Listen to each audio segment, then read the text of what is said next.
Good morning mga boss, mga idol. So ayan, dito pa kami sa park, malapit dito sa amin, tinitirhan. Ayan, so ayan, nakita po natin yung puno dito.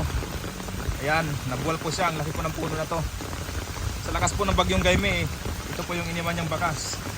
Ayan, ayan, lakas po ng bagyo, lakas po ng hangin nila diyan sa kaulan. So ayan, ayan.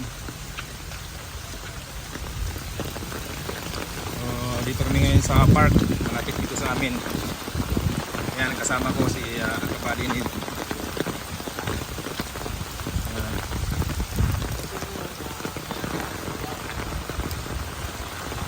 Ang laki pa ng puno na yun, nabuwal po.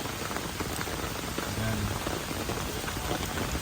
Ibig sabihin, lakas po talaga ng, ng hangin dito sa Taiwan.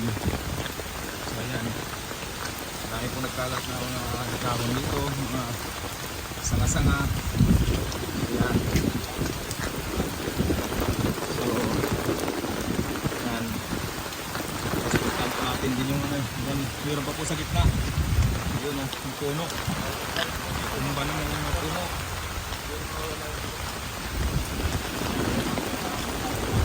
Ayan, sila kasabag mo lang dito. Hindi pa po tapos yung bagyo.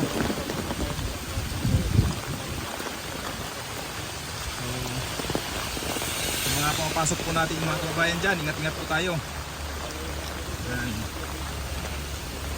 Okay, ito yan, yan, ayan o, yung mga sanga-sanga. Yan o, lakas po ng hangin, bagyo. So ayan, dito po sa gitna na to ng ng buwan park. So ayan, nabali pa.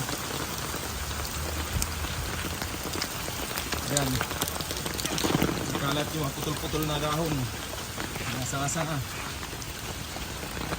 Ayan, ito po malakas yung malakas yung mga boss, mga idol, yung bagyo ito kagabi. Ayan, so napadaan po kami dito kasi meron po kami biniling pagkain.